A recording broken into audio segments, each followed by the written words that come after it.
Everyone treats summer like it owes you happiness. Long days, pool parties, your best life on a loop. So what does it mean when you feel worse? The summer blues are real. It's why summer is one of the busiest stretches of the year for people starting therapy. Therapy is not only for when you're in crisis. Grow therapy is for all the moments when you decide you want more. More support, more clarity, more tools. Mental health isn't a destination you reach. It's something you build, and Grow makes that easier.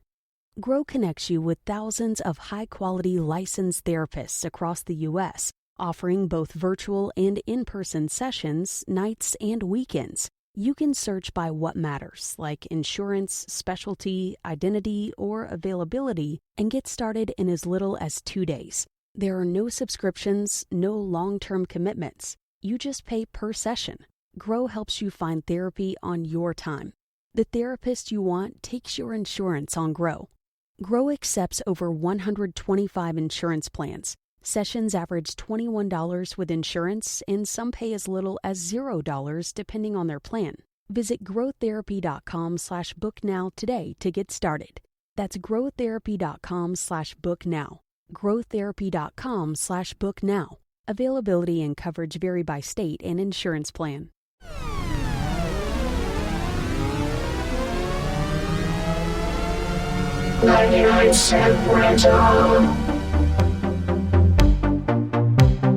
This is 99 Cent Rental. I'm your host, Brian White, and I'm joined as always by my co-host, Dave White.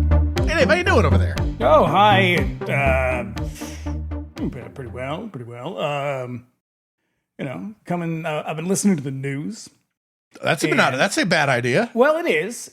But a couple of my favorite news stories of late have come to a conclusion. Okay. You've got the 8647 seashell case thrown out of court. You got the reflecting pool case against that guy thrown out of court. Which all the people who were like, it's Antifa, they're putting the algae in the thing. All the people on the television are like sheepishly pretending that they never said anything about that. Yep. That was that great. So what's the fucking that lady? She used to be on Fox News. Judge Janine Pirro? Yeah, Judge Box of Wine. There was that interview where she was like, well, I guess you'll just have to wait for the trial, won't you? And like the guy was like, okay. I love how there's a fucking clip for everything now. But my favorite case that has been thrown out of court is Kash Patel's case against the guy who called him a googly-eyed chud. That Our was government, my favorite. Most unserious government in the United States, in the world. I can't fucking believe it. We are run by people who are stupid. Well, I can't really think of any more colorful term than that. We are lorded over, ruled by stupid people. I like to think that the judge got the case and was like, I mean, it's just a fact, though, man. It all comes down to... You are a googly-eyed chud. He took one look at him and was like, listen. Facts is facts. The evidence is staring me right in the face, Cash. Yeah, what do you want me to do about it? I know. I think ultimately these things all sort of come down to, is the judge on Donald Trump's jock? Yeah, and there are... Because like if a case goes to trial and it lands in the hands of a judge who's very MAGA, it's going to get dragged out. It's going to be a huge thing. It's going to be a fucking news disaster. But if it's not, they look at it and they're just like, what the fuck are we doing here? Yeah. Yeah. And I really, these were my favorite because I know these seem trivial and they are infringements on our rights generally. Well, less so mine these days, but just generally. And there's so many more important things out there, but these are just fucking hilarious. Yeah. And I need them. It has been like a fairly slow news cycle for the last week or two. Mm-hmm. It's like we're in that kind of like in this kind of dip. Yeah, in the like summer. What's going on? Like what's going on? And it turns out everybody's just freaking out over the midterms, and being a googly-eyed chud. Listen, hey, Cash, lean in. Yeah, make it a part of the grift. Make a T-shirt that says Kash Patel is a googly-eyed chud. You know he's gonna make merch. that guy fucking sucks so bad. Because heads of state, department chiefs, they all gotta have merch now. Everybody's gonna have merch. By the way, buy our merch, bonfire.com/PDX. Please do. But oh man. Yeah, no, in less newsworthy shit. I'm like the last person in the world to finally come around to this, but have you watched Interview with the Vampire? The film or the TV show? The TV show. I have seen a couple episodes. Michael's obsessed with it. I watched it when it first came on because big fan of those first two books. And it didn't hook me at all. And I was really, really put off by it. And then they announced that like Queen of the Damned is coming out, and the Vampire Lestat, I guess, was a really good series. So now we're getting caught up, and I got to tell you, I'm feeling it. It's good. mean, I'm just not a TV person. Like I have to be able to watch it all at once, or I really can't watch it at all. Like it's a real struggle. You forget about it for like 5 minutes, and it's just the rhythm's broken. It's kind of like I lose interest, or I just sort of like get so far behind that I'm like, fuck, I don't want to watch that much TV. Like Widow's Bay, I was really up on. Like we kept up on that one, but other stuff not so much. But I did see a couple episodes. It seems pretty good. Like I said, he's obsessed with it. Got a lot of really handsome men in it. It is a sexy TV show. Mm-hmm. Sexy TV show. Got a little something for everybody. Guys, boys, you're going to like this. Yep. I like, who's the guy? What's his name? Talk radio guy. Oh, Eric Bogosian. Yeah, I like him. Yeah. He's pretty good. Yeah, he's pretty good. He's pretty good. Yeah. It seems like a great show. Good acting. It's very well written. It's very well acted. We just got to the Theater of Vampires part, which is like one of my favorite parts of the novel, and they did it well. They did it very well. Though everybody is just so weird because Anne Rice is such a fucking freak.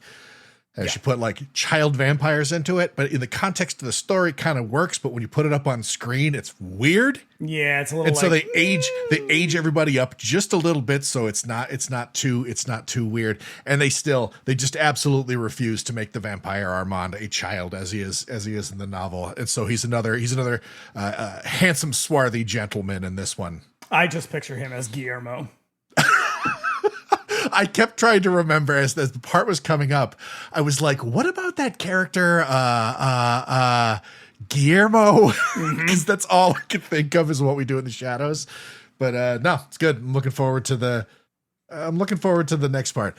Vampire Lestat works really well in a book, but trying to take Vampire Rockstar and put it on a screen, he really liked it. Like I said, he thought it was fantastic. He does the part really well. I can't remember the guy's name. Who I can't remember him either. He looks like exactly like the guy that I saw in my head when I was reading Lestat. They basically make Lestat Mark Bolan.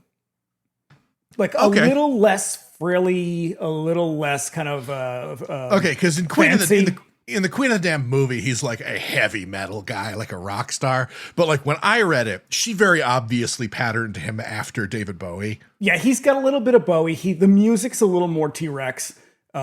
He does it really well because he's such a kind of a charismatic character. The actor, he's very good at this sort of being very flirty and very sexy all the time, and that's sort of kind of Mark Bolan's thing. And so that's kind of the direction it goes. Again, it's really hard for me to keep up with it, but it looks great. The music's pretty good. Yep, gets my seal of approval. It's better than some movies I've seen lately. I'll tell you what, man. Like we are, as far as horror 2026 goes, we are eating well this year.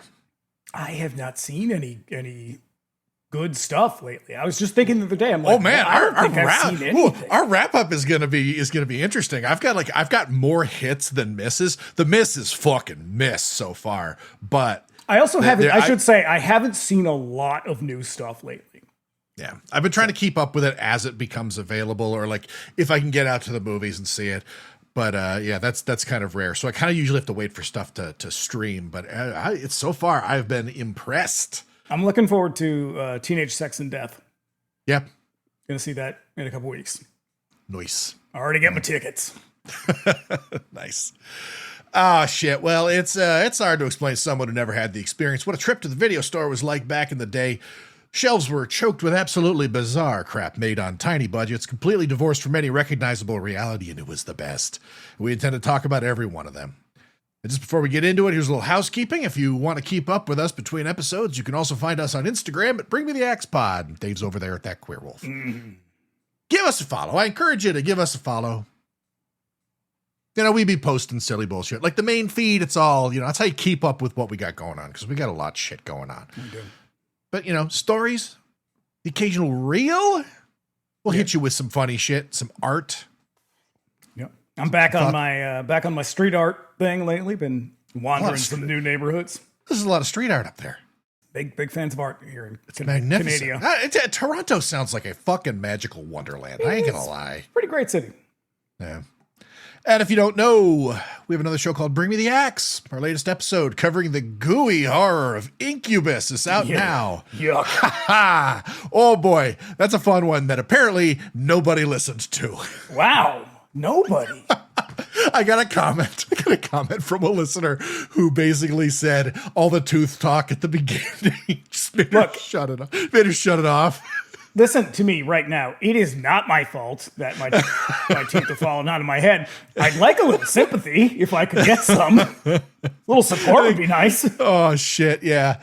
Boy, and we'll be back next week with a look at Joe Dante's Piranha, which is fun. I can't wait.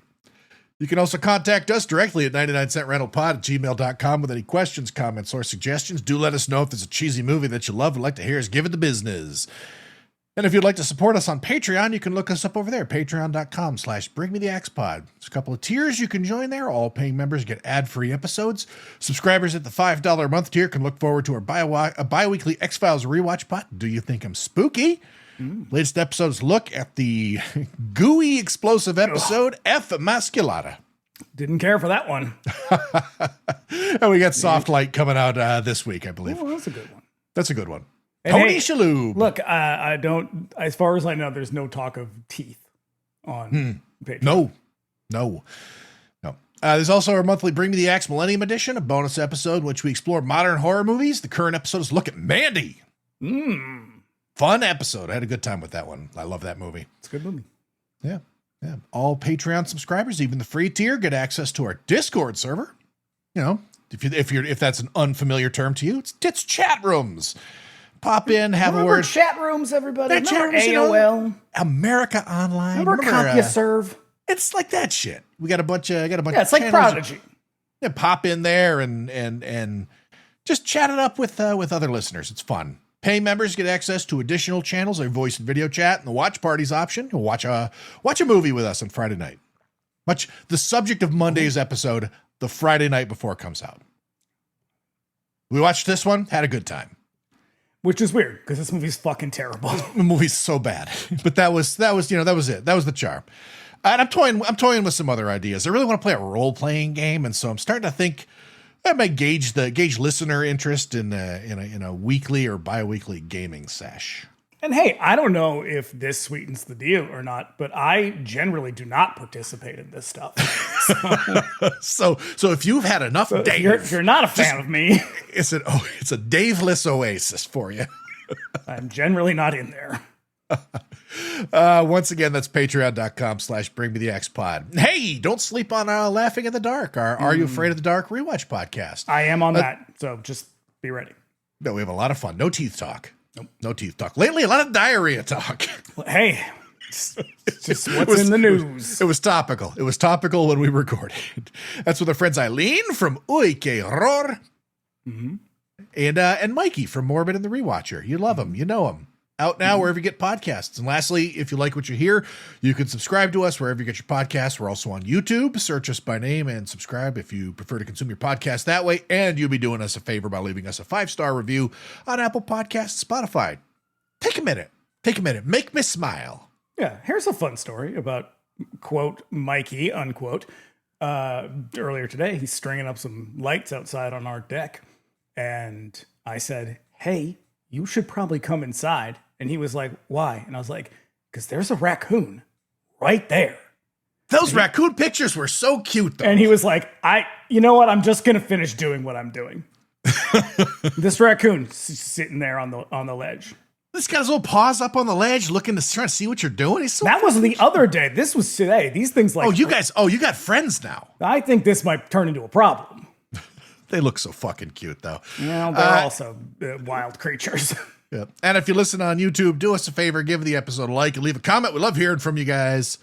I just want to get all that out of the way right at the top of the show so we can hit you a little taste. Here's a little taste of what we're talking about. It's a fucking terrible trailer. Mm-hmm. It's long too. Oh my God. Yeah, go get a drink. We'll be here when we get back. At the beginning of the 21st century, the nuclear holocaust had come to pass, and civilization vanished. It was a time of chaos and violence, until one day there appeared the new barbarians.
The new barbarians.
The new barbarians.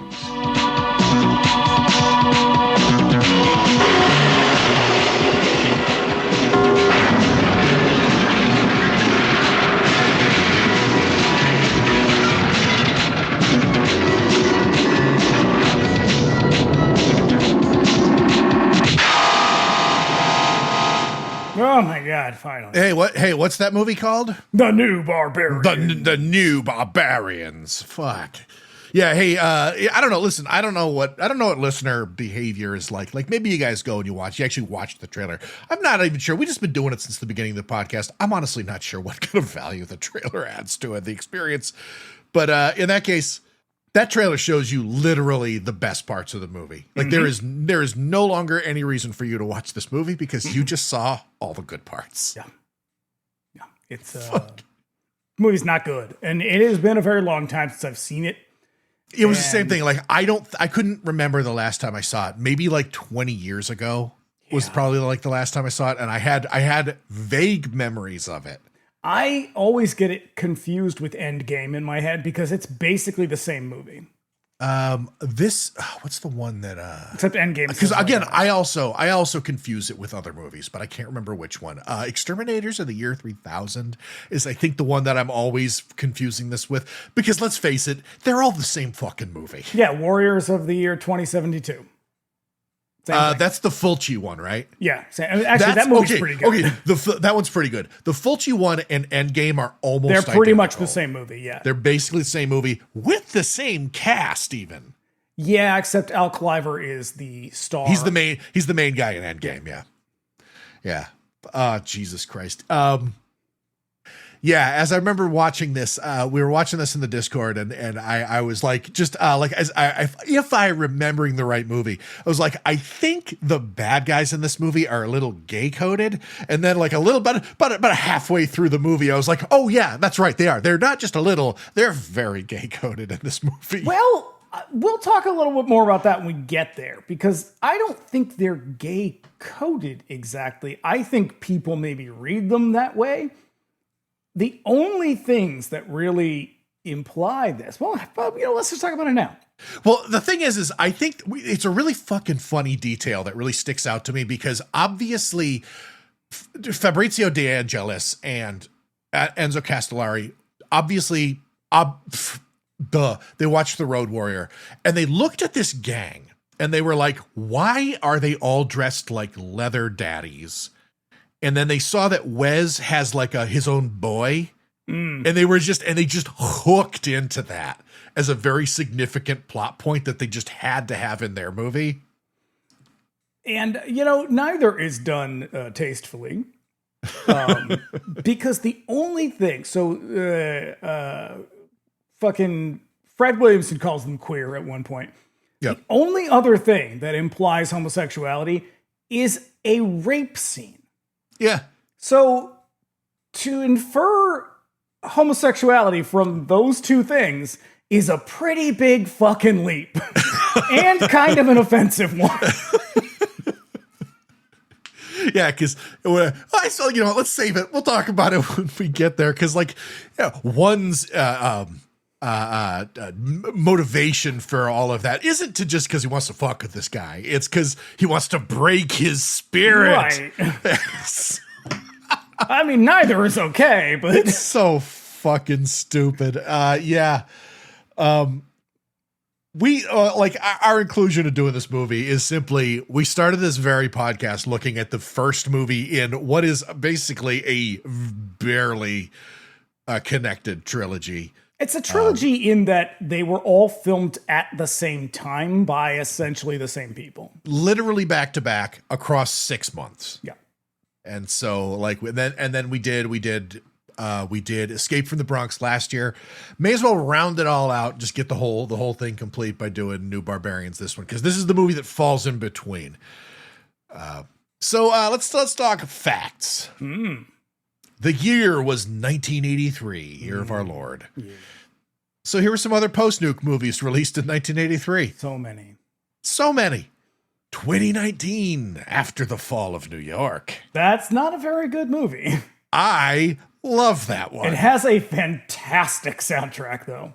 It's great. Great music. Sergio Martino directed. Also has George Eastman in it as a monkey man. Yep. It's only a matter of time before we do that one. I like that one a lot. Very bad, very fucking stupid, but good God. Mm-hmm. Is it enjoyable? Yeah. Also, Exterminators of the Year 3000. Not good. I think it's another one of those, like, looking for the last drop of clean water in the wasteland. Yeah. If this one's cheap, that one is like on par. This one is so fucking cheap. Mm-hmm. Metal Storm, The Destruction of Jared Sin came out that year. I've never even heard of that. That one's fun as hell. That's I believe it's Charles Band. Okay. Yeah. Very American one. Pretty good special effects, because that dude never skimped. Well, he skimped on everything but that. And then his brother did the music for like literally every movie he made. Yeah. And then we got 2020 Texas Gladiators. Not gonna lie, I like that movie. That one also really dumb. Yeah. Really fun though. Also got George Eastman in it. Yep. George Eastman, he's sort of the Lance Henriksen of Italy. He's in fucking everything. Like, I got a lot to say about him because, like, I think that he is one of the most important players in the history of Italian exploitation. I'd agree. Yeah. I would say him, Castellari, Tito Carpi, these are some pretty big names. DeAngelis is another one attached to this movie. Like, these guys are sort of second wave. Yeah. Yeah. And we are on the downslide here. This is 83, and so they are struggling to find the next thing. Yeah, they're all about to bail for TV pretty soon. They're gonna get a couple of years out between 82 and like 84. 83 is peak Mad Max ripoff season. Yeah. And then it starts to really kind of peter off. And people in America keep making them straight into the fucking 90s, but pretty much by 1986 they were done. Yeah, we're going to go into the Rambo knockoffs, the Terminator knockoffs. Yeah. But and the last post-nuke movie from 83, Endgame. I kind of like that one too. I kind of like that one too, which is weird because it's a D'Amato movie, and I do not care for Joe D'Amato. I generally don't either, but even though I say that, but there's a bunch of his movies that I like, and one that I think we really ought to do next year. Is it Anthropophagus? We should do fucking Anthropophagus. Okay. Yeah. There's a fucking 4K coming out next month. Mm-hmm. Yeah. Oh, I know. I spent a lot of money on that stupid Severance sale. Did you get the doll? I sure did. Oh, yeah. I waited until midnight so I could get that fucking doll. Awesome. So yeah, cast and crew. Hey, director, everybody, welcome back to the main stage. Enzo G. Castellari. Maestro Castellari. Who we just saw in the pod a couple of weeks ago with The Shark Hunter. We've covered the other two movies in this Looser Than Loose trilogy, so I guess we may as well tie up loose ends and check out this filler picture between Mark Gregory trash movies. I have no way of knowing, really, but given what we know about Mark Gregory and those two movies, I suspect that they had some money to spend and downtime between those two movies while Gregory was living in the United States, learning to speak English. They also, I am willing to bet that because they're working with the same prop studios, the same weapons guys, the same car guys. I'm willing to bet they were like, hey, we've got all this shit from this other movie, Endgame. Do you want to use some of it to make this movie? Because this movie is cheap as hell. This has got fucking Corman-style filmmaking written all over it. It is, which is weird. Okay, because I'll just like jump ahead a little bit. Because I was saving this for a little ways ahead. We were kind of when we think about this, and if you have any kind of love of these trashy Italian Mad Max ripoffs, like there's a fuck ton of them. And I started to think about it, like what was the first one of those? Like what movie kicked off that wave? It was this movie. That sounds right. And so they start technically it's Bronx Warriors, but Bronx Warriors is really more of a Warriors pastiche than a Mad Max thing. But this is the one. Doesn't Endgame come out before this? No, this is the fucking first one. Because this got delayed. And so they put this out, and then apparently this shit was super popular, and so like everybody starts making them. But we start off with this one, and this is the cheapest, trashiest, laziest one of them. It is. Lazy is I think I said that to you the other night. I'm like, this is just the laziest movie.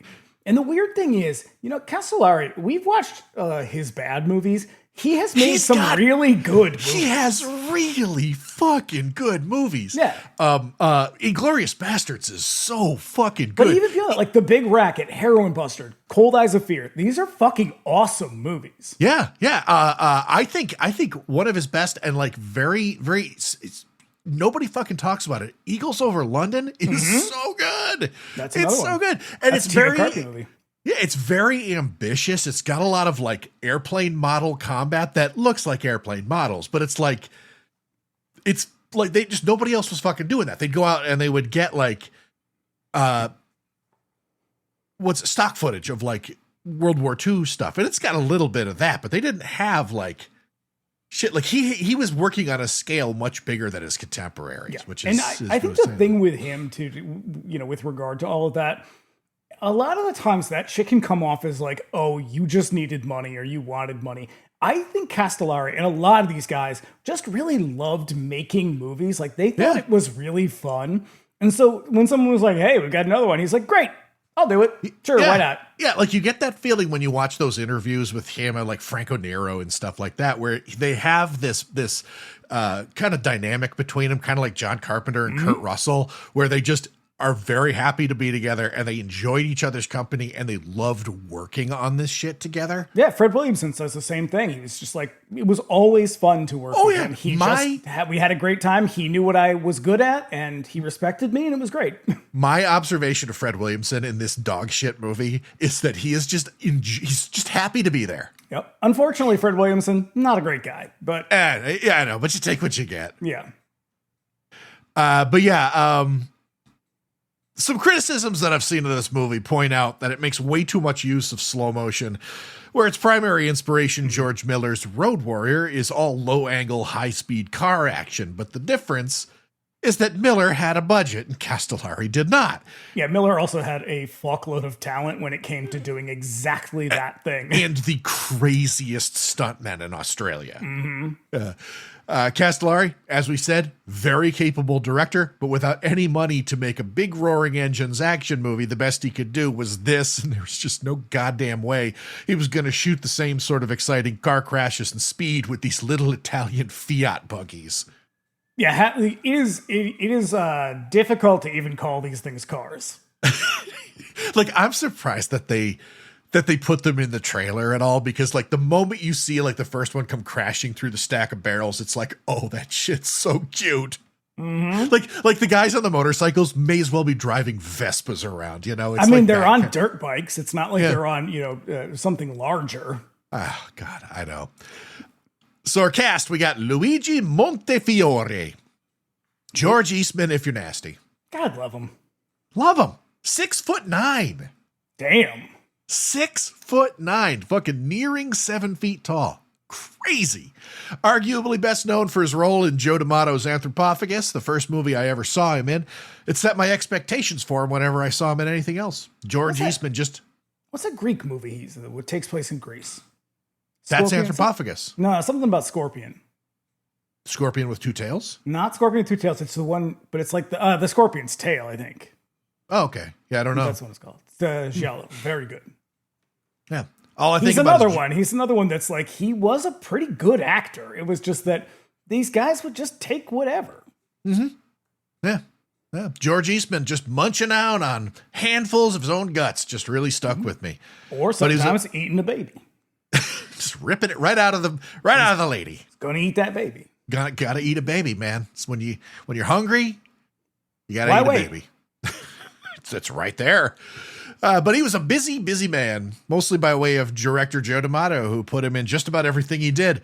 His first movie for D'Amato, curiously, was an Italian Mountie movie starring Fabio Testi called Cormac of the Mounties. I'm sorry. Say more. That's all I know. I've never seen it. I saw it in a bio of him, and I was like, they were making Mountie movies in Italy. Why not? Like, and this is after spaghetti westerns were the hit. Maybe they just were like, well, shit, like these westerns are fucking popping off. Let's try some of that Mountie shit. Mounties are cool. They're like, what are they? They're like the FBI. Yeah, I think they are kind of. They're Canadian FBI. Yeah. FBI. You ever see them riding around on horses in their red suits? No, we have police for that here. Yeah. Are they riding around on horses? Sometimes. Oh, cool. Led to fucking dozen pictures with D'Amato also appearing in Emmanuel Around the World. See, that's the Joe D'Amato stuff I don't like. When he gets real sexy, I'm like, I think I'm out. That one, he actually photographs a woman jacking off a horse, and that scarred me. That one. Those really, Emmanuel movies are. I do not understand. I do not understand their fucking appeal at all. That one is probably the hardest of them because he gets real nasty with it. But speaking of nasty with it, he's also in Porno Holocaust. Oh, yuck. That movie is so fucking gross. He's also in Absurd, just to name a few. Absurd fucking sucks. It's not good. It's supposedly it's anthropophagus too. I think they just call it, I think the Legend of Curly Skull. I think they call it that just because he's in it and D'Amato made it. And like, hey, why not? It's zombie-ish. He's more like Michael Myers in that one than he's anything. He's Richard Chase. Yeah. That's he's a crazed wild man. Mm-hmm, who just needs to eat your intestines. With abs. Mm-hmm. Whenever they needed a big guy, they called on Eastman. Being nearly 7 feet tall came in handy in the movies. He also appeared in Hollywood movies, usually in small roles. Played Goliath in Bruce Beresford's King David movie and the Minotaur in Fellini's Satyricon. I did not know that. Yeah. Satyricon's a real sexy film. That's a pretty sexy film. It's when Fellini's like, you know what? Let's throw a caution to the wind. Let's see some dong, everybody.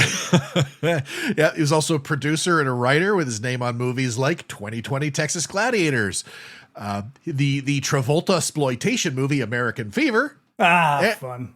I know, I had to mention it just because I just watched it. And the frequently referenced on this podcast, Keoma. Keoma. He sees a lady in the distance. Keoma. Writing a spaghetti western. So bad. So bad. Even I don't own that soundtrack. We lost him this very year of 2026 at the age of 83. Yep. Rest in peace, my man.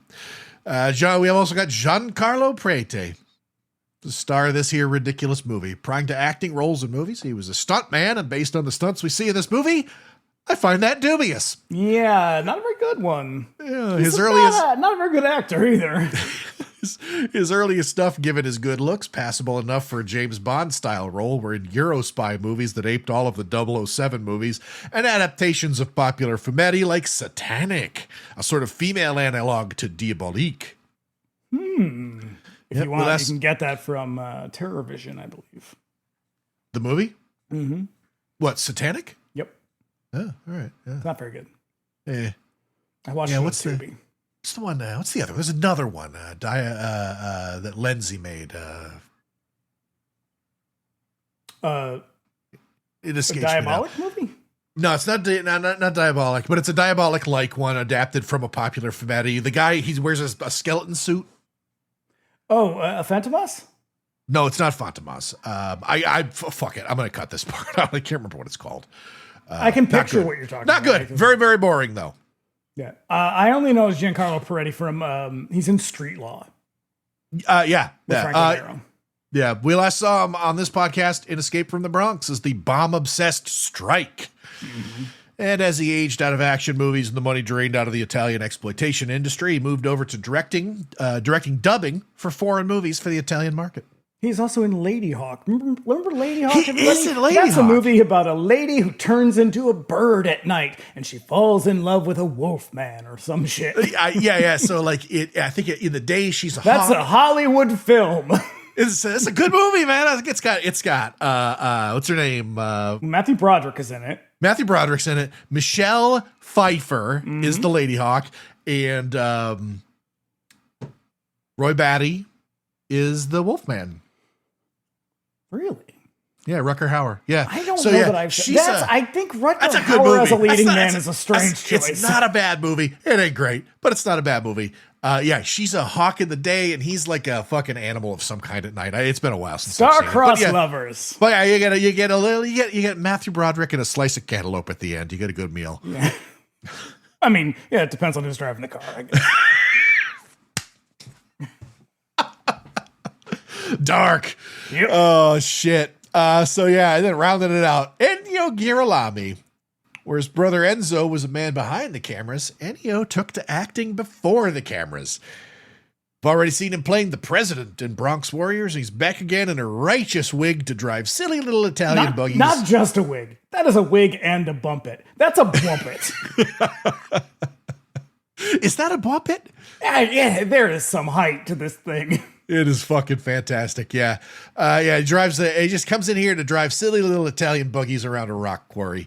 But he's fucking started dozens and dozens of fucking movies in just about every genre imaginable, except for horror. Never did a giallo. Weird. No, lots of spaghetti westerns, lots of polizios, some sexy commedia all'Italia. Any disco exploitation? I think so, because I found a fucking disco exploitation movie that has not been mentioned by Severin, and now I can't remember it. But it's about a woman who's a dreamer with a big dream to be a dancer, and she spends all day on her hair, and he hits it.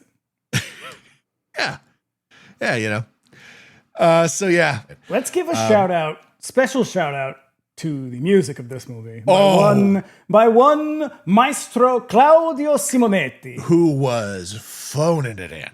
Yeah, this is an early one for Claudio on his own. Because he did this one and he did Conquest the same year. Yeah. And the Conquest soundtrack fucking blows too. Yeah, he had yet to figure out. I'm gonna say he doesn't come into his own until Demons. Because he's got like Italo disco songs and shit like that. Like, I don't think he knew how to score on his own. Okay. I think he knew how to do it with other people, obviously, but because I think the last thing they do together is Tenebrae. But I think Tenebrae, by that point, Goblin's just a couple of them left. It's him and Fabio Pignatelli. It's him and Pignatelli, yeah. And so then after that, he breaks out on his own. I think this might be the first one. There might be one or two before this. But like, I don't think he's really come into his own yet because this soundtrack sucks. It's so bad. It's so fucking blippy and janky. It's goofy and like boop doop doop doop boop doop doop boop. Yeah, he had one sequencer and one synthesizer, and that was it. It was like all of his buddies in Goblin took his synthesizers away. Oh, that's sad. Because you know what? Seeing him play live is very wonderful. He's a happy little Italian man. He was so much fun in his little band leader jacket and his Deadpool t-shirt. Love it. Keep on rocking, If Claudio. you ever get the chance to go see Claudio Simonetti, please go. It's a fucking good show. He's entertaining as hell, and his band's really good too. Yeah, they are. Yeah. And then congratulations to Fabrizio De Angelis and Enzo Castellari for gracing us with a wave of such delicious garbage. But man alive, first movie out of the gate, we're already scraping the bottom of the barrel in an exploitation subgenre that specializes in scraping the bottom. Are they in terms of this podcast? Let's say we'll combine the two. Are they the most frequently to appear? I think so. Like, I think that we have covered. Outside of maybe John Carpenter, we've done a bunch of John Carpenter. Yeah, we've done a bunch, but I think that just by pure happenstance, we have covered more Castellari, and just because, really. Look, I'll start a third podcast where all we talk about is Castellari movies. De Angelis was kind of the only game in town for a really long time. So it's just like, if we're going to talk about Italian movies, it's him or it's, there's another producer who I'm forgetting the name of, but like there were really two guys, and it was like, and he's just like one of the most prolific. Well, because it sounds like anytime someone needed a director, it's like, call Castellari, see what he's doing. And he'd be like, sure, I'll be there in 3 days. Yeah. Yeah. Or Franco Nero would be in something and it'd be like, no, this director sucks. Let me bring in my guy. Oh, I love Franco Nero. Yeah. You know what we need to do is Franco Nero podcast? I will start another Franco Nero podcast as well. Damiano Damiani, any of them. Now, Damiano Damiani's too serious. Yeah. His stuff is very dour, but fucking great. Yeah. But yeah, turns out that making a compelling road rage movie takes more than a few lira and a dozen Fiat chassis with random crap hot glued to them. Good God. I don't imagine you found any reviews of this movie. Oh, I'm sorry. You thought I didn't. Oh, surprised me. I had to dig deep to find them, but I found a few. Did you have to translate them from Italian? No, I actually don't have access to any Italian newspapers. Oh, shit. Magazines, okay. Unfortunately. I mean, not that I don't speak Italian, so it wouldn't matter. But, we're going to go Scott Kane, Atlanta Constitution. Ooh, all right. Excellent movies have a tendency to unleash cheap, abysmal imitations, and Warriors of the Wasteland is one of the cheapest and most abysmal imitations of the Road Warrior. Oh, yeah, right. Note, this movie was released in America as Warriors of the Wasteland. The entire movie seems to take place in slow motion, and making matters worse, much of the movie actually was filmed in slow motion. Under the circumstances, this is a more deadly contrivance than usual. Oh, God. There is so much slow-mo in this movie. It's pretty, yeah, it's tough to sit through. Here are San Antonio news. Warriors of the Wasteland is a ripoff of The Road Warrior. The plot is similar and the sets recreate the desolate wasteland of a world after a devastating war, but the acting couldn't possibly compare to anything else committed to film. That is essentially the entire review. That's fantastic. I imagine like a Vincent Canby review would have been like, how dare you? And what am I doing with my life? Yeah. This is the New York Times, sir. Period. This is the Chicago Sun-Times, and you're making me watch this? And I did find a third one. Okay. Tune up. Gotta tune up. I got this movie at Walmart for $1, and I've seen many of the movies on that shelf. This one is pure torture. I can't even bear to watch it again because it is just so horrible. This movie sucks. I want my $1 back. Walmart. There was $1 bid at Walmart? I gotta go to Walmart. Shit, I know. No, I don't. Yeah. No, but yeah, I'm kind of with him. I'm kind of with him on this. Yeah, no, one. I think my notes open with this movie sucks. Well, we're gonna dive right in, tell you how much this movie fucking sucks right after these messages. Okay, so you ready? We open on a city skyline as a bomb swoops in and blows it to bits. And I swear to God, I've seen them use this shot in another movie. Look, they spent a lot of time putting that little miniature city together. They're going to get their money's worth. I swear to God, I think they use it in After the Fall of New York. Probably. I mean, you know. Now I got it. Now I got warehouse. Just may as well. Got it. But we cut to the same stone quarry that they use in all of these Mad Max ripoffs. You're also going to, you will see this movie definitely in Endgame. You're going to see it a bunch of times in this movie. We sweep across the wreckage. Skeletons lie around wearing future armor with see-through boob bubbles. Oh, so good. Makes no sense. Yeah, listen, look, hey, when you go to war in the future, you got to be sexy. Keep it sexy. Just always, because then they don't know. They're like, what am I doing? I wasn't expecting But also boobs. make sure those shoulders are big. You don't want to look like you have weak shoulders. Yeah, a title card informs us that it's the year 2019. The nuclear holocaust. The nuclear holocaust is over. Thank God for that. I bet that whole situation sucked. Yeah, well, don't worry. Nothing bad will happen after 2019. Off in the distance, we see a bunch of cars and vans circled around a bunch of survivors. A dude on a radio twists knobs and throws switches. Lights flash. It's the future. Then they ration food and listen for a signal on their radio. And these people are a bunch of complainers, too. They couldn't possibly be receiving a radio transmission. That'd take a solar radio, at least 1,000,000 megawatts, if only things could go back to the way they were. Let's make Rome great again. Hey, I'm going to say something up top here. They are going to constantly act like, every group we run into is going to act like they have not seen another human being in decades. Yeah. And yet there are so many fucking people in this movie where it's like every 15 minutes we're being introduced to a new group. How have you guys not run into each other yet? Yeah, at one point they're like, this signal could be coming from 10 miles away. It's like, well, get in one of your stupid future cars and drive 10 miles. Oh my God, I know. Along the ridge come some more cars, really shitty ones with all kinds of crap bolted on like spikes and guns. That's right. The Templars have arrived to a seriously rockin' beat. The drivers wear silly white armor with big shoulders. And the leader has a hilarious purple mohawk. He reminds... So, okay, I guess we could also say maybe this guy gives gay.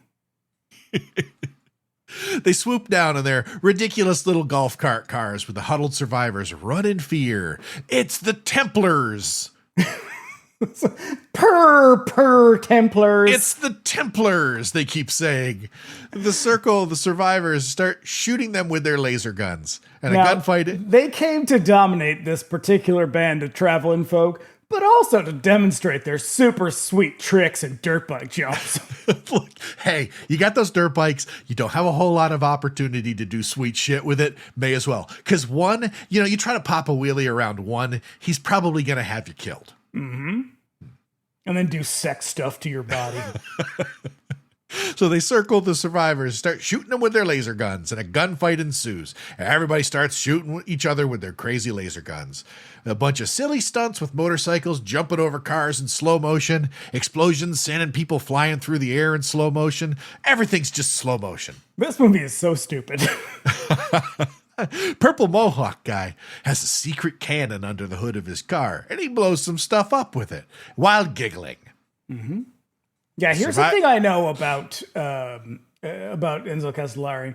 He loves a flamethrower. Oh, you got a my flamethrower, God. he'll take it. He'll be like, that. Yes, put that in my movie. You got to have it, because I think, like we pointed out in both of the Bronx Warriors movies, that they use the same flamethrower props in both movies. And I'm going to guess they jammed it into one of the cars in this one. Oh, for sure. Also, you can kind of tell that he's got like a sort of like hyperfixation ADHD, because like he'll get into a groove in Escape from the Bronx. There's like all those guys who wear the helmets, like fucking 5 times somebody gets smashed in the helmet and like it explodes with blood outward. He does it like a bunch of times in this one. In this one, he's hyper fixated on people, like guys just exploding. Or an alternate theory, they had just figured out how to do this really easily. And he was like, great, everyone's head explodes. Yeah. Because there is one thing about Enzo Castellari that I actually do know, and that is that he loved shooting these big action sequences. Like, that's why these fucking scenes are so long and nothing happens. It's just like dudes jumping over shit on dirt bikes. He just liked filming them because he thought they were fun. So that is why he jams them into every movie. He loves it. He loves to just like rig explosions on his set and stuff. Yeah. Yeah, he loves shit He's blowing fun. up. I love He that. does. And I don't want to know anything else about him that could possibly ruin that. So please don't tell me. So survivors go running and the Templars chase them. It's just a bad sign for your sweet future technology when hungry apocalypse survivors can outrun your cars on foot. Yeah. And there's more running and fleeing and stuff blowing up. And Mako, the purple Mohawk guy, switches on this propeller blade thing on the side of his car, and he chases one of the guys running, and then the blades chop the dude's head right off his body. It is quite funny, and then his body is like thumping on the ground still. It's like twitching at the hips. It's very fucking funny. And then they get out and have a look around and find the offending contraband. They possess books, and not just books, a Bible, the horror. That's how this whole thing got started. Yeah, they take it back to... This is when Shadow says something to one like, "You're much too soft." And it's like, but you just killed everybody. You need to really soft. gotta draw it out and torture them, I guess, or have them all drawn and quartered or some shit. So they take it back to their gang leader, a guy named One, with fancy white streaks in his black hair. And then he tears the book in half and tosses it on the fire. He is George Eastman. He is George Eastman. One is George Eastman. His brosif Shadow gives him shit about grooming Mako to be his replacement one day. He's a loose cannon. He's too soft to be king. Now, One thinks this is hilarious.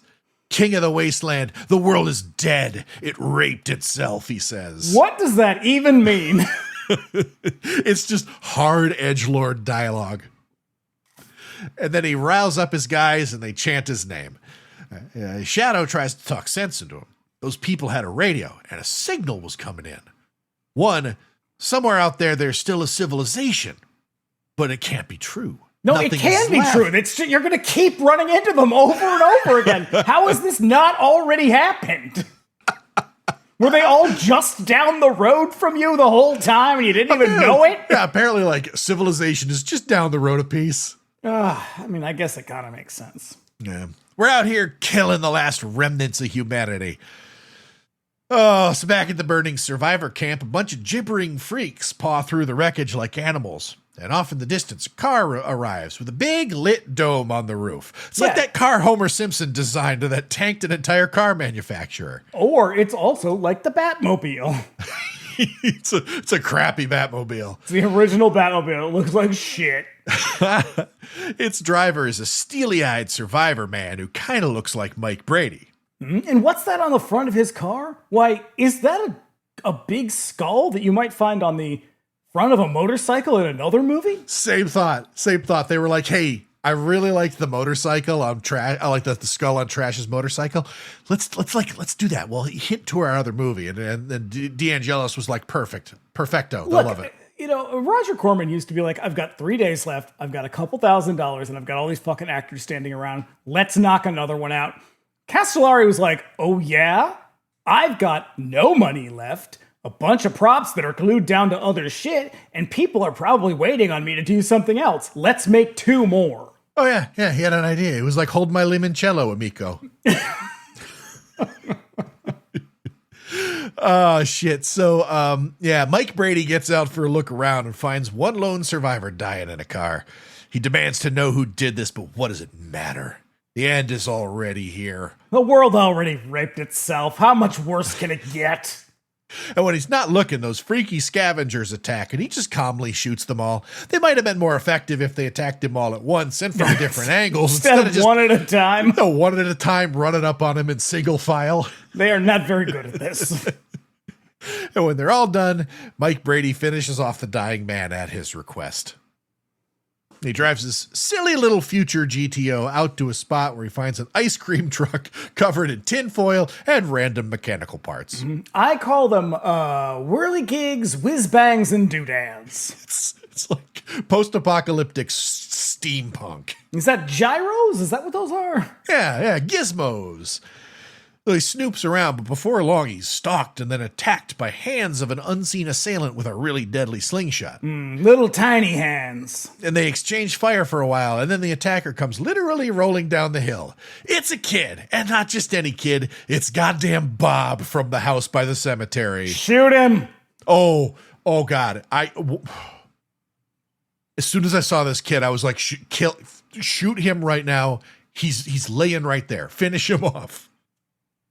Bob, Dr. Freudstein. Oh no! The thing is like in that one, he's got a really fucking terrible. Well, because he has a woman doing the dubbing. So. In this one, he's got like some like Brooklyn kid doing like a, hey, I'm walking here kind of thing.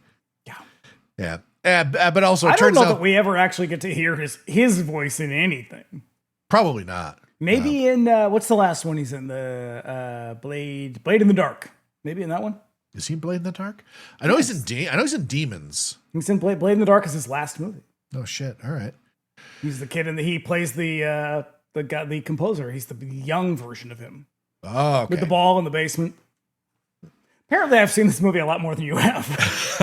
But yeah, it turns out they're old friends and seem to shoot at one another every now and then for fun. But they can't be that old because he's 10 years old. Right. So things go. This goes deeper too. This little kid, he's a mechanic, and Mike Brady needs repairs on his future GTO. The kid paws around under the hood and finds the source of Mike's problems. An entire human ear plus the surrounding tissue is in there gumming up the works. Mm-hmm. The kid gets to work and then does donuts to demonstrate his mechanical prowess. And then he tells Mike that he sucks at driving and fucks off. Unfortunately, not for the last time. Yeah. Out on the wasteland, we see more Templars, led by Templars, led by Shadow and Mako, chasing a truck. The truck is armored, and they can't do much to mess it up. So Shadow rams it from behind with a big spike on the front of his car and tears a panel of armor off. Yeah, it turns out that armor just aluminum, real thin aluminum. God bless him. And then he roasts the interior with a flamethrower because it's a Castellari movie, leading the driver and passenger to leap out and run. Shadow chases the driver and spikes him with his spike thing. And the passenger is being chased by Mako, whose buddy hits her with a Dr. Zaius net and starts dragging her. What's my favorite post-apocalyptic weapon? The net. The net. They're I'm about going to to start netting people on the street. About way back when you told me that you were going to start like dropping nets on Michael around the house. Gonna. You should. Give me a chance. I got to set them up. Set triggers. So they're tripwires. See how they work. So they're about to drag her away, but here comes Mike Brady just in time, who shoots the cable loose, thus freeing her. And then he and Mako have a car standoff with the girls standing between them. They drive at one another, but here comes Shadow, who drives between them. Mike Brady, whose name is really Scorpion, is too tough for Mako. I'm going to keep calling him Mike Brady. That's fine. Scorpion's a stupid name. The Shadow knows Mike Brady from his days back when he was in the Templars. He's going to go and tell what... I'm not going to call it Templars. This movie is so fucking stupid. That's the last time you're going to hear me pronounce it Templars. So he's going to go and tell one that Mike spared him. Might help him make peace with the tribe, but Mike's not having it. He's only at peace with dead Templars. So then famous Knights Templar. Then he rolls up on the lady and opens the door for her. Now she has on very fashionable ski goggles. Her shit is crazy. Her entire costume, I believe, Miss Italy 1977. That's right, yeah. Anna Kanakis, I think is her name. I think that's, yeah. Yeah, she's dressed in the way that, like, if you've ever played like a role-playing game where the clothes that you get have armor value, and so you just start putting on the stuff with the highest armor value and you look ridiculous, think of that. Yeah, that's why in Fallout 4, one of the first things I do is to get the ballistic armor. So, because you can make anything, you can add it to anything. So you can just put together a nice outfit for your character. Because I can't be walking around post-apocalyptic Boston looking like a fucking slob. No, I'm like that with Cyberpunk. Also, like I some of that shit's got really good armor value, but I can't be going around looking like an idiot. When I played Red Dead Redemption 2, I spent a good half of my gameplay just finding nice outfits for Arthur to wear. Well, clearly the person playing this game doesn't really give a shit. They just want the highest armor value. No, because she gets in the car, takes off those fashionable ski goggles, and she has on like fake, like dirt makeup on her face that makes it look like she has a beard. And a crazy widow's peak. Which I think is just her hair. Maybe? I think it's her actual hair. Her hair is voluminous. Luxurious. Mm-hmm. She is a Pantene executive's dream. Just stand up and shake your hair. Oh, my God, that's such a great show. So they drive a bit, but she's injured. Also, so that was Vidal Sassoon. I know, but I take any opportunity to say that phrase. Stand up and shake your hair. Yeah, she's injured, and Mike decides to lighten the mood a little bit by putting on some future music on his future car stereo. How do you know it's the future? Well, he takes a little box, it's like a piece of plexiglass, and he plugs it into another plexiglass stereo with lights on it. The song that he puts on is like a real heavy organ stuff. I could listen to that. Mm-hmm. I mean, if you want the soundtrack, I do have it. Hell, you can keep it. Back at the Templar camp, Shadow delivers the bad news to one. It's Scorpion, boss. If he comes here, he could kill us all, or something like that. But if we get the drop on him, he's done for. And they walk through their camp, which is all silver all the time. The buildings, silver. The cars, silver. The tinfoil and silver spray paint budget must have been something. Yeah, that's how you know they're not gay. These outfits, boring as hell. Okay. Let's take a moment to talk about that outfit. Because on the poster, it's like black. It's just the black leather parts. And like George Eastman is just that. But in here, it's almost like they were like, here is your costume with the big shoulder pads and the studded stuff and the big cod piece with the studs on it. And he's like, yeah, but where's the rest? And they're like, no, this is it. And he's like, this shows way too much skin. I'm going to look so gay in this. Mm-hmm. And they were like, oh, well, shit, what do we do now? And he's like, well, what if I put on this linen undersuit? And they're like, fine, whatever. Mm-hmm. Also, Enzo G had never seen this movie. And so he was like, I'll just make you a poster. I'll make everybody look cool. Which is kind of how it usually works, is like the poster is made before they even have a movie. Yep.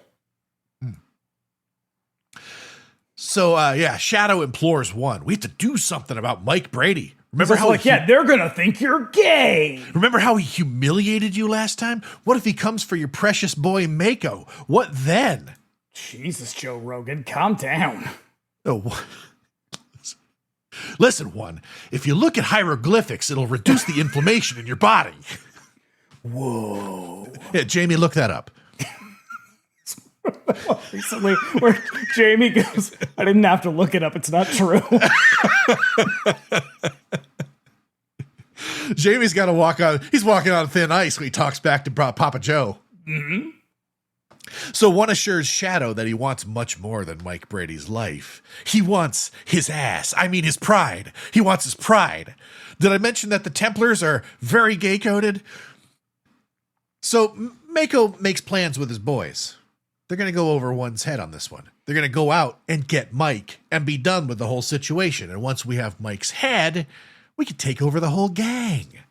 Not a good idea. Mm-hmm. Out on the road, we find Mike and his lady driving out to some jazzy future tunes. Just like that. Up on the ridge, it's music to my ears. Up on the ridge, another ridiculous future car follows them. We find our old friend Fred Williamson at the wheel with his golden infinity gauntlet. I mean, the Hammer has some flashy, fashionable gauntlets on. His costume in this movie fucking rules.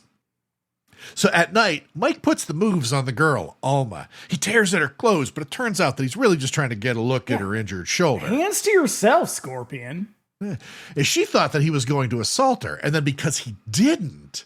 Well, obviously, he's the one. She decides that he's a sexy dude, and they take to Mike's inflatable fuck tent with a sexy green lighting to get down and knock future boots. I was very confused by what was happening. I was like, first of all, this is all happening very quickly. But also, are they in the car? Why is it green? What is happening? Nope. Future inflatable fuck tent. So when they're done, they talk. What is it you fight for? What if there's still a civilization out there? You know, future stuff. No, couldn't possibly be. No, haven't seen a single soul in years. Nope. Now we pan to Williamson playing a character named Nadir, who sat up on the ridge and watched them have future sex in the fuck tent. It would have been great if he was playing a flute the whole time. Like a pan flute. A pan flute? It's got to be a pan flute. Either that or an ocarina. So cut to the day. Mike gets cornered in another one of these stone quarries by Mako and his guys. They rip the car door right off of his sweet car with a sweet magnet weapon, but Mike's no dummy. Won't catch him slipping. No, it's not a magnet. It's a bomb. So he launches the bomb, and then he sees that the bomb has now stuck to the car. So he knocks the car door off and sends it flying back to now them. that's a contrivance. I thought that they were just trying to rip the door off. Yeah, because then the bomb goes off, and it is a very underwhelming moment. That's so much better now that I know the details. The door has a bomb in it, and it blows up some of the Templar dudes. Mako takes off after him, shooting this crazy car cannon at him. And Mike leaps out and rolls and fires on Mako's co-pilot. And the dude literally explodes in the first of many very satisfying exploding dude effects. This movie sucks, except for these moments. Because now he's just got this guy with he's got like an exploded corpse hanging off the back of his car as he drives around. There's more running, more shooting. Looks like Mike's on the ropes, about to get run over by a Templar, but here comes Nadir with his bow and arrow. Mako chases Mike with his propeller. Not a very efficient weapon when everybody else has laser guns. Except that his stuff has those arrowheads that explode. Mm-hmm. Then that he can just toss at people.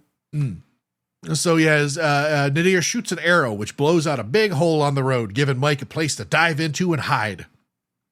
Now, because these cars aren't going much more than 5 kilometers per hour, Mike easily climbs up on Mako's car, and they do some punching. Future punching, you might say. Oh, and it is so slow. It is clumsy, and he's just kind of like fumbling around on top of the car. He's gonna knocks his hand. It's like if you had like a monkey on the top of your car. It's like that. It's just like that. Mako turns the wheel wildly in a way that makes me wonder if that steering wheel actually does anything. Because they all, I don't know if you noticed this, but they all have like, it looks just like a piece of cardboard that they placed over the actual steering wheel, because you can see the steering wheel underneath it, but I don't know why, because it just makes it look like they're a bit like a high school play of a car. Yeah. Like you made the whole thing out of cardboard. All they want is just a good steering wheel that doesn't fly off while he's driving. I mean, what more could anyone ask for? Good steering wheel that doesn't fly off while I'm driving. This is why I don't drive cars. So it's a fucking problem, especially if you've got a Cybertruck. Especially if you've got a Cybertruck, I hear. those steering wheels literally come loose in your hands. I'll tell you what, I have not seen a single Cybertruck since I got here. I hope they're illegal there. I've seen some Tesla, but I have not seen any Cybertrucks.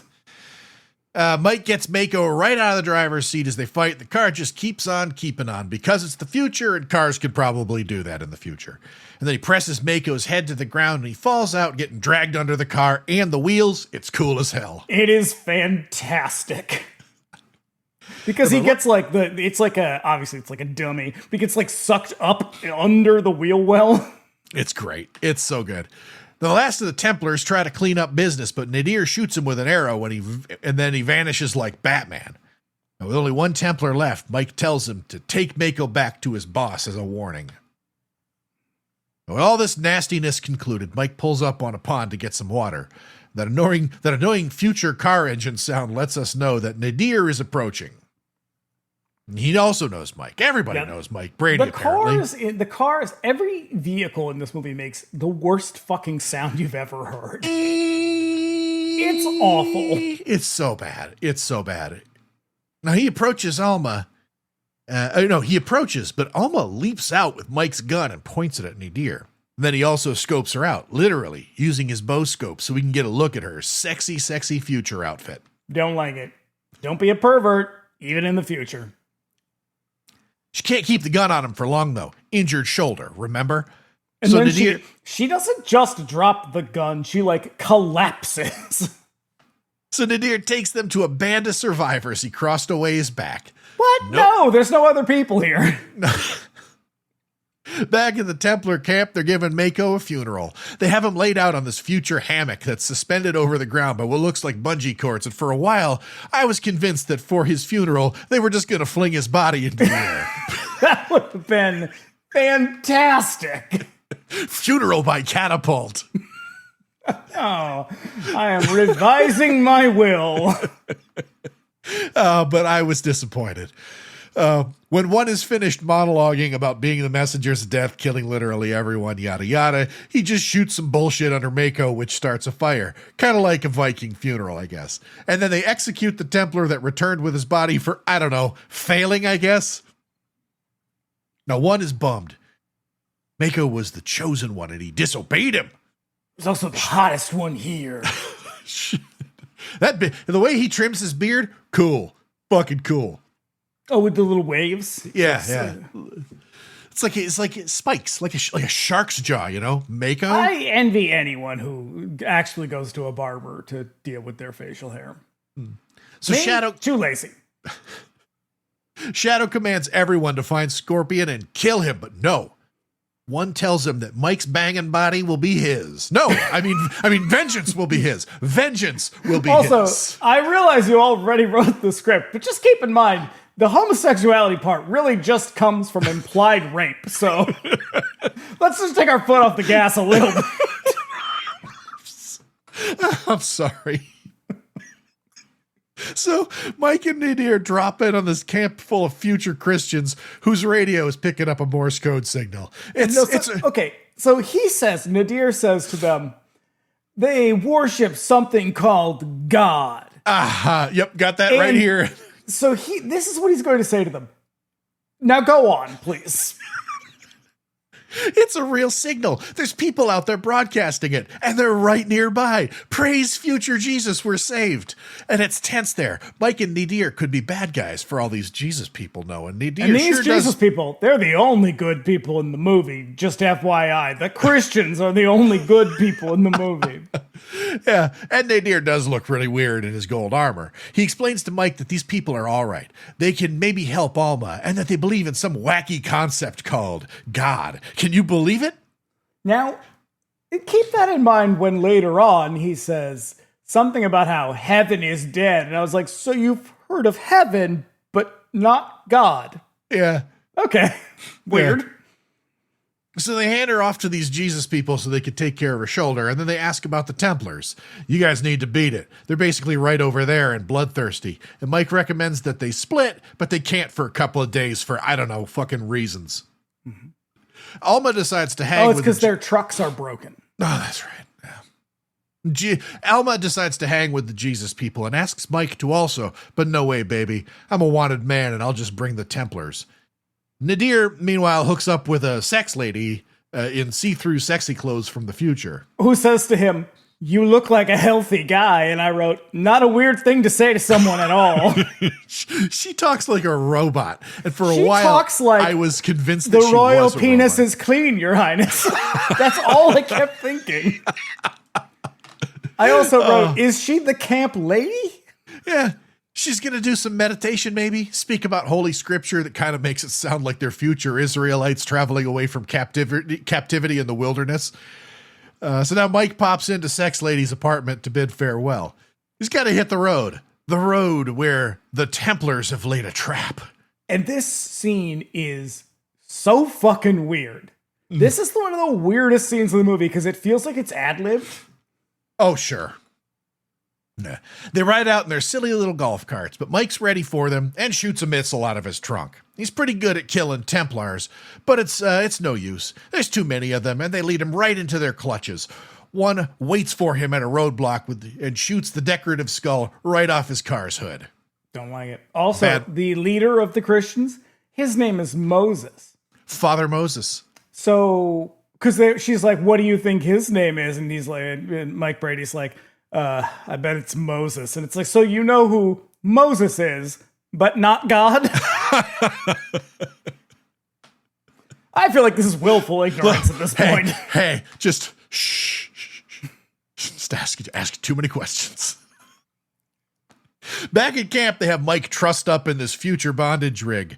One takes a plexiglass knife, and it looks like he's about to stab Mike with it. This is some weird-ass porno shit, too. Like, this rig they have. This is like a sex swing, but in reverse. Yeah. But he prepares him for initiation by cutting off his pants and undoing his studded leather codpiece. But he cuts away his pants so efficiently in one fell swoop. It's like he's wearing those old-timey, long johns that have the button-down flap in the back. I was going to say, like, he borrowed Prince's assless chaps. It's so weird. And then what I would have liked is if that Scorpion for the rest of the movie just had assless pants. Oh, that'd have been the best. That'd have been the best. So they pull on the bondage ropes and bend Mike right over so one can get down to business while everybody just watches him passively. One gets a few thrusts in when a Templar rider arrives to interrupt him. And he's like, dude, can't you see I'm busy here? This scene is so weird because obviously they're not going to show a rape scene. Well, they're not going to show a gay rape scene in any Italian movie from this era. But it's just like 2-second cuts one after another as the camera just swirls around in this like psychedelic haze. Like, what a weird way. Just cut away, man. Yeah, but we get to like a lot of close-up shots of like George Eastman's like angry, like possessed of rage face. Hey, it turns out there's a caravan moving through, so this butt rape will have to wait. I mean, hey, when was the last time they saw people? Yesterday? Forever ago. Like a few hours ago? So now one commands them to go out and finish off his caravan, but the shot is on Mike's face, and it kind of sounds like he's telling his guys to finish Mike off. And then Seems unfair. And then a bunch of dudes Never let it be said that one is not a generous lover. And then a bunch of dudes walk up on him like they're gonna, finish him off. But no. One and his posse hit the rookie road in their silly clown cars, leaving Mike with his ass hanging in the breeze. And in the morning, the Templars untie him and drag him out to the caravan site behind one of the cars. Nadir is there, though, and he loads up an arrowhead from one of the infinity gems on his gauntlet and fires. It's so stupid. And it hits the dude in the neck, causing his head to go flying. And then he hits the last guy. We get another awesome exploding dude effect, and he rescues Mike. Now, out at the Jesus People camp, the Templars arrive, and everybody just freaks out. They get to hide among all their junk and vehicles. It's not looking good for them. Now we cut to Stupid Bob's campsite. Ugh. And Nadir takes Mike over so he can get Mike's cars fixed and then get Mike all fixed up. Whiz bangs, whirligigs and all. Cut back to the camp and the violence is all over. Bodies lie all over the place. Shit's on fire. Shadow informs one that their guys back at the camp haven't shown up yet. They were supposed to arrive with Mike. Now, Bob's magical future vehicle is covered with all kinds of future crap. What does it all do? It spins, I guess, and it makes funny sounds. He's prepping a surprise while Mike and Nadir work on his quick draw. Looks like he lost his fastball back there at the Templar camp, if you get my meaning. So Nadir trains and encourages him. You can get it back. It's all good, man. This scene is so bizarre and stupid. Because that's really, there's just this one line where it's like, oh, I get it. This should be a montage, but we don't have time for that. I got time for that. And looking like he's over the humiliation, Mike does some fancy driving, and Nadir tells him that he's coming along to fight because he loves fighting. Then Stupid Bob comes out and tells him to shut the fuck up with this loner stuff, strength in numbers and all that. And what's more, he has a new weapon, a big drill for his car. And then the kid pulls aside his window and invites them to shoot at him, and it easily deflects their explosions. Great. Now no one will ever kill Bob. Back at the camp, one is telling the Jesus People that they're all stupid for believing, and that the world is dead. There's nothing. That's all going great until a Templar vehicle arrives with the guys they left back at the camp. They take a look, but it's a ruse, a cunning attempt to trick them. Mm-hmm. All the guys in the truck are dead. And then Nadir shoots exploding arrows at them, and they all go running.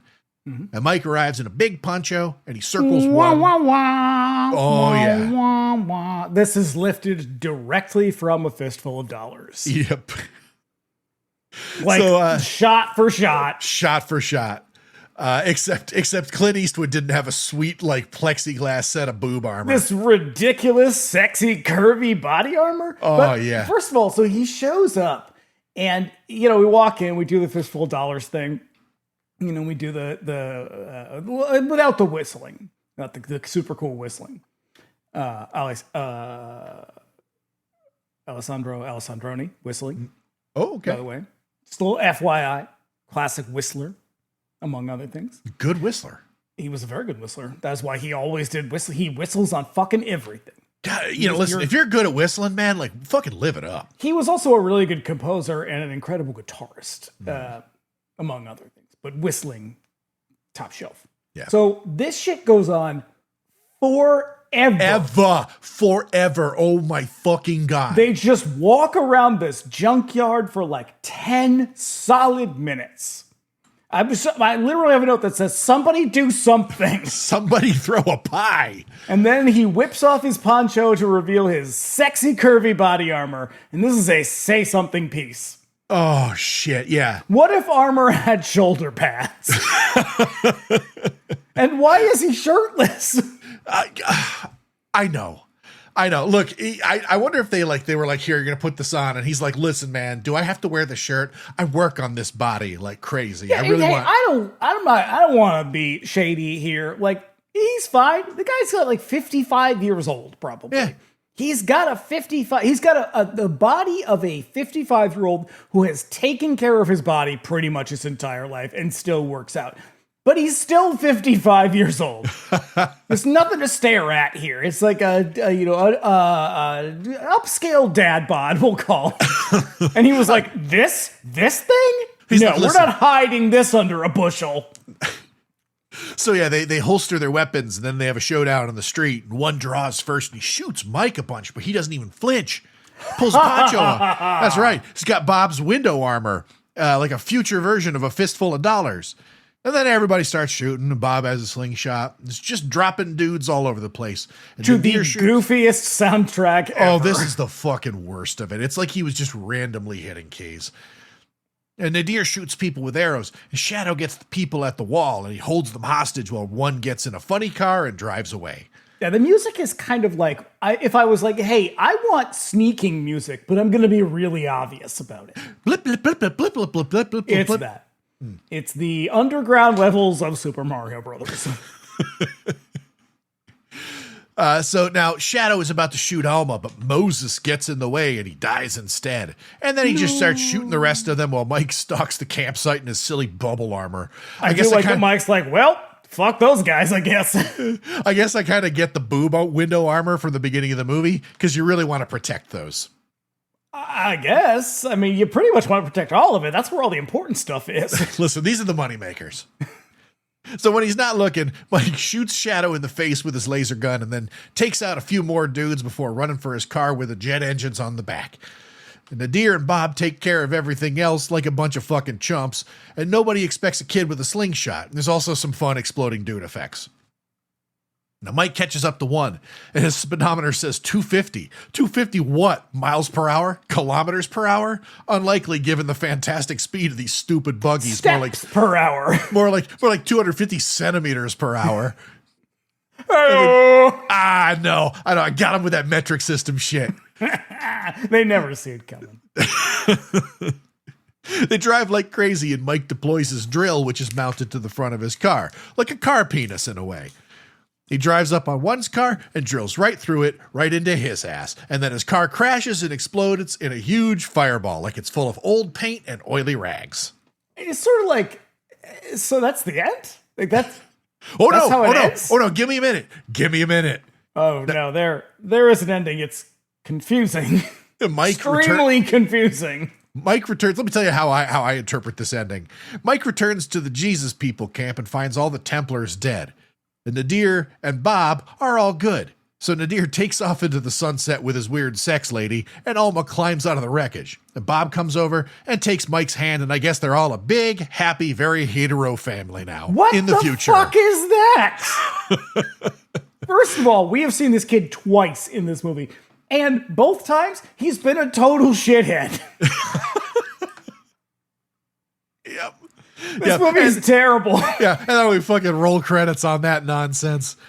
God, I'm so glad we got this one out of the way, because when I had to watch this a second time to take my notes, I was like, fuck me, this is gonna take forever. Let me tell you what I watched around this film. I watched Santo versus Dracula before it. Then I watched Ponyo. Both of these movies are extremely weird. Yeah. And this was in the middle. I'm just like, I am on a run of bananas movies. Yeah. I'll tell you what happens to me every time I watch a really not great Italian movie. It makes me want to watch a great Italian movie. Yeah. Yeah. Like I like you need a palate cleanser. Yeah. So later on I'm gonna go watch Man on His Knees. It's a Damiano movie. Okay. I don't have that one. I should get that one, because I'm a big fan of that guy. I got a bunch of his movies over here. Radiance, they put out some of the best ones. They fucking deliver. Oh my God. Yeah. New Barbarians. Well, we did it. We did it. We got there. And I hope it was feel like we've just been on a run of weird shit.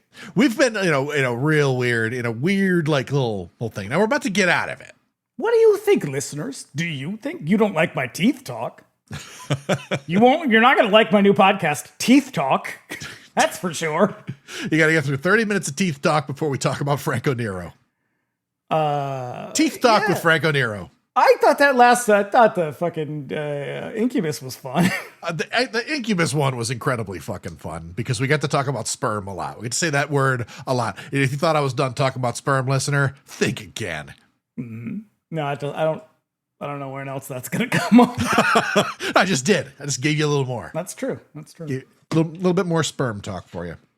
But all right. Well, with this fucking bullshit out of the way, what lies behind it? Well, next week on Bring Me the Axe, we are going to be celebrating my favorite Jaws ripoff, Piranha. Joe Dante's a movie that is so much better than it had any right to be. Yeah.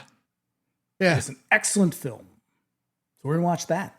And then 2 weeks, we're going back into the water and on this here 99-cent rental, The Poseidon Adventure. Hey, all right. Another movie I fucking love.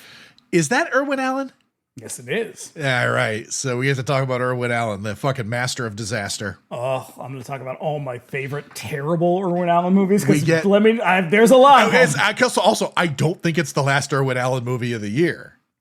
Is there another one? Well, wait, unless I'm confusing it, because I'll cut this out, but Airport's one of his, right? Yes, actually, yes, Okay. It is. Because we got Airport. That's the first one, I think. Because we got Airport 77 on the list.